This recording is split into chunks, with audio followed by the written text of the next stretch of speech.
Welcome to Buckeyes Tomorrow Morning for Friday, September 6th. I'm your host, Tom Orr. The Western Michigan game in 1 day, the game against Michigan in 85 days. Bring back one of our most popular guests, Ross Fulton, one of the X's and O's gurus at BuckeyeHuddle.com. Tell you every day that our X's and O's guys are there to make you a smarter football fan for our members at BuckeyeHuddle.com. We're going to try and do today. And when Ross is on the show, we are presented by Jeff Ruby Steakhouse, the award-winning upscale steakhouse in downtown Columbus. Named one of the top 50 steakhouses in America by Food Network. Just go to jeffruby.com/Columbus today. All right, so we're going to talk to Ross, and we're trying something new this year, and we need you to let us know in the comments, does this work for you? Does this not work for you? There's a bunch of complications with using all 22 video. People get really funky with the rights. So we're going to try something a little different. Ross has all the plays we're talking about posted on his Twitter account at Ross R. Fulton. I've retweeted all of them at Tom Orr. You follow both of us. You can find them all there. We also are going to have them in the thread on the Huddle board presented by Jeff Ruby's Columbus at BuckeyeHuddle.com. So it's all in one convenient place for you there for our members. But again, let us know how this works for you. We got some other ideas on how we might be able to present things a little differently this year, but there you go. So there's your preface. Now let's get into the show. Ross, glad to have you back. I know last week there was a little bit of a concern from the Ohio State fan base on the success or lack thereof for the running game, especially in the first half against Akron. And I know we have seen teams over the years try and keep things kind of simple in these early games where they're 50-point favorites, so you don't need to really, throw the whole kitchen sink out there. Are they working on, were they last week just kind of working on basics and maybe even running where they didn't have numbers advantages to kind of challenge guys? Or was it really just offensive line issues? What did you chalk up the slow start to last week? Yeah, so I would actually say it's the opposite. The run game, and we can talk about this, was very Chip Kelly, very distinct change from the Ryan Day era. They ran a much more diverse run game than Ohio State has used in the past under Day. And it had all the Chip Kelly staples, inside, outside zone, but also pin and pull, same side zone with the fold block, counter tray. We'll get into it. But ironically, because of that, Ohio State executed some concepts better than others. And for instance, I posted a couple of days ago, on Twitter, and you can go there and see it. Ohio State on inside zone, which, they've ran for years, was great. I mean, I don't know what the yards per play was. It could be over 10 on that play. So they could have sat there and just ran inside zone all day and paired it with RPOs. And I'd like to talk about that as well, the difference with Chip Kelly and versus Ryan Day on that front. But they actually didn't. They went for the more diverse scheme. And there's some of the concepts, particularly counter tray, where they're pulling blockers, gap blocking. That's where some of the problems came in. And it wasn't,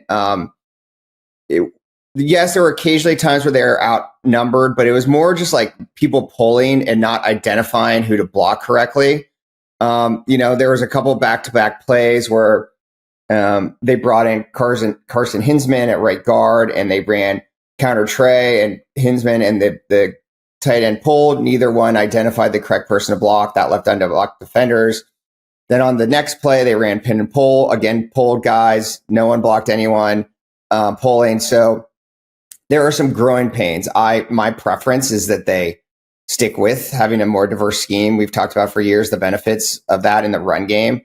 But I just think there's going to be some growing pains, particularly with some of these concepts that are relatively new for Ohio State. And it's not just, and obviously, as I just alluded to, there's some mixing and matching on the offensive line. Obviously, Donovan Jackson's out. Again, they sort of let the right guard competition continue into the first game a little bit. And obviously guys were out during the fall. And so that lack of continuity, I harp on this all the time, offensive line play, the more you can have your five guys practicing together, working together, the better, because of these issues. Defenses aren't static. You have to, identify what's coming. Are they slanting, stunting? What are you facing? Seth McLaughlin is a big upgrade at center, so that's a great starting point, but I do think it's going to take a little time. And the last thing I would add is Ryan Day pointed this out himself during his weekly press conference, but it's also not just the offensive line. Like the perimeter run blocking needs to be better. They need better wide receiver blocking. I think this has been sort of an under the radar issue for the past few years. And it's more incumbent on them this year because because Kelly uses so many perimeter run concepts. Like you need good outside blocking. And the final thing I would add is I do think that Quinshon Judkins, at least early, was pressing a little bit. He was forcing, he wasn't letting the holes develop. I thought he settled in as the game went on, but I think all those factors kind of led to a up and down start for the run game in the first half against Akron. When we talked earlier in the year after the Chip Kelly hire was made, I know you talked about his influence in the run game, and you sort of mentioned it briefly there. One of the concepts that we talked about back then that we saw on Saturday against Akron was same side inside zone. Now, this doesn't feel like it's that big of a change. It's kind of really just where the running back is positioned, more or less. But it feels like it makes a significant difference. So can you explain the concept of same side inside zone and why that does potentially make a difference for the Ohio State run attack? Yeah, as you mentioned, we've talked about this a little bit, but obviously when you're in shotgun with an offset halfback, and it's worth pointing out also another change with Kelly is there's far more shotgun with a halfback to the side. They use a little pistol on Saturday, almost no under center. But there's tendencies because most of the time when the halfback, let's say, is lined up to the left in shotgun, you expect the ball to go to the right, to the opposite side of him. So defenses, as a result, will start slanting in certain ways, playing on those tendencies. So one thing Kelly has really done since he went to UCLA is run the football to the halfback side. And so in this play, this was a Kelly staple at UCLA. You kind of see like the backfield choreography, if you will, is a little awkward for it. The halfback has to delay, but it's a really effective play, especially as they run it here. So when they get a nose guard over the center, what they'll do is they'll block down on that nose and let the center pull around and effectively act as a lead blocker, which McLaughlin does here onto the play side linebacker. And so again, this is just one of as much a part of Chip Kelly's repertoire as I said, like running standard inside zone or running pin and pull. So this is a play that you will see a lot of. They ran a few times Saturday, and you'll see it a lot this fall. All right. So you said pin and pull. Let's talk pin and pull. Next one. This was a pin and pull into the boundary. Had a backside RPO, but ended up making the handoff. This is the play. If you remember, Travion Henderson looked like he might be going pretty far and slipped on the turf. But that's the play we're talking about here. So explain what pin and pull is and how that works with this Ohio State offense. Yeah, again, so like that fold block we just discussed, like this is a variation of outside zone, essentially. But what you're doing, instead of everyone laterally zone stepping, you're trading off responsibilities. And so you'll have on the front side, if let's say the guard's covered, the tackle to that side will block down on that defensive tackle, and the guard will pull around and lead. And they just uncovered rules. And, again, this is a way, Chip Kelly, as opposed to how Ohio State has run stretch in the past under Day and Kevin Wilson, like he wants the ball to get outside. Like it's not to create cutbacks. It's like to get to the perimeter. And so that's why, especially with Travion Henderson, you're seeing a lot of these concepts. Henderson played very well on Saturday. I think that Kelly gets the benefit of getting Henderson space and is featuring him on a lot of these outside concepts. And yes, I think, but for the slip, this probably would have been a touchdown, but this is a hard play for the defense to defend. Like he ran pin and pull different ways on Saturday. There's couple of times he used a wide receiver from the backside as an additional puller. But this one you basically have, as you said, so the defense has to guard against trips to the field, this play attacking the edge to the boundary.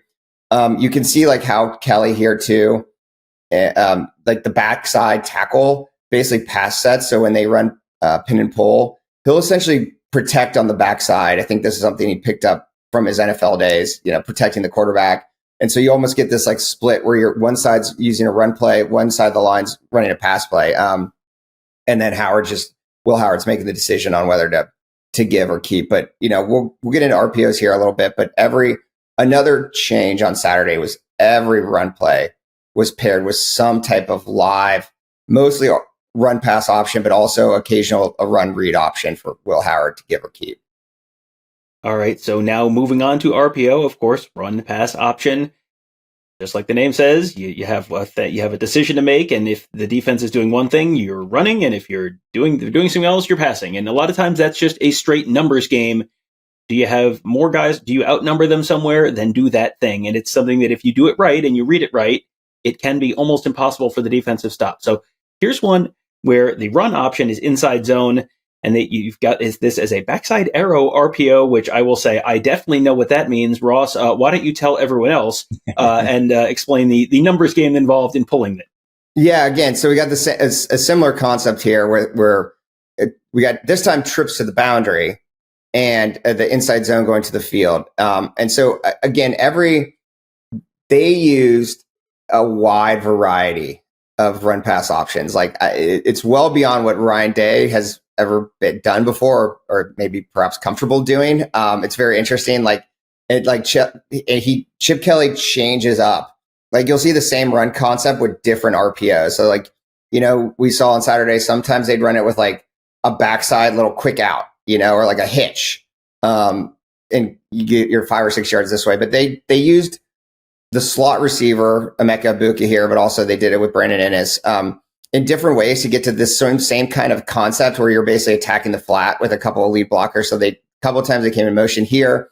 You can see like Egbuka is basically faking that he's going to down block to help the run play, and then cuts back outside. And this one's an easy read for Howard because you have 3/2. You have the 2 blockers for the 2 defensive backs, and then so no one to account for Egbuka. And again, these are ways you can tell that unlike in previous years, again, like Chip Kelly is not going to allow the backside of the defense to attack the run play. And it'll be interesting to see when they play, higher level competition, whether they mix in more read runs for Howard as opposed to primarily RPOs, because obviously we saw on Saturday, Howard can be a pretty effective runner. Maybe they'll mix that up even more of a 50-50 split, but it's just something that's constantly live for them now, in addition to the more diverse run game. So when we talk about the run game success, again, these are the kind of things, like it's not just the actual run plays themselves.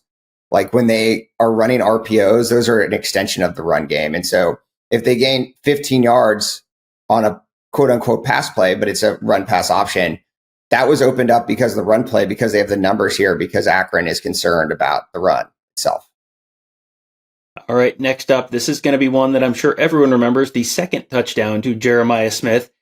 This was one that was sort of set up for success with some pre-snap motion that sort of tipped off the Ohio State offense about which kind of coverage they were probably facing, and then made this a much easier throw for Will Howard.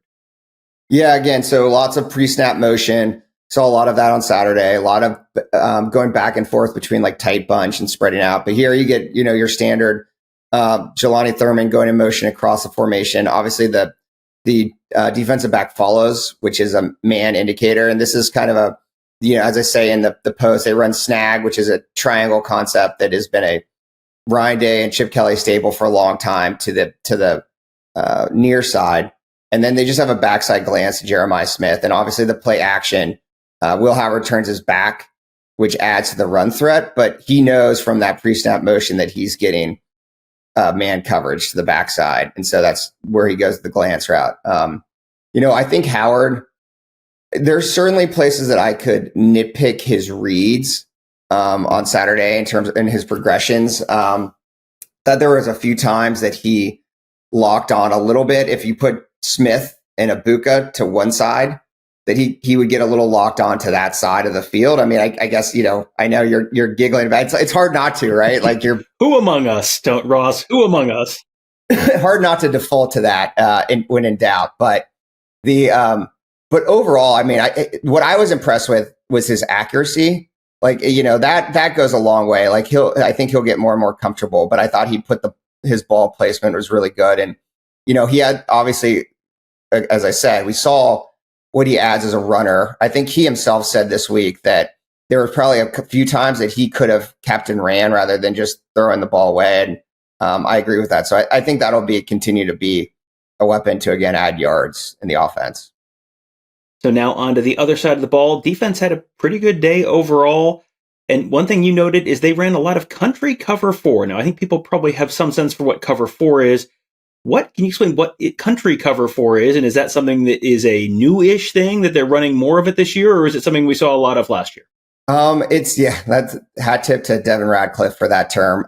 Country is just generally you can put that in front of any zone coverage and it just means spot drops. So as opposed to, matching concepts that Nick Saban has made famous that we've talked about before, where you're playing a zone, but you're playing a man within that zone and you're essentially like a matchup zone in basketball where you're trading off and playing man. This is like you have your zone, right? You split the deep field into force and you are eyes on the quarterback and playing a more traditional zone.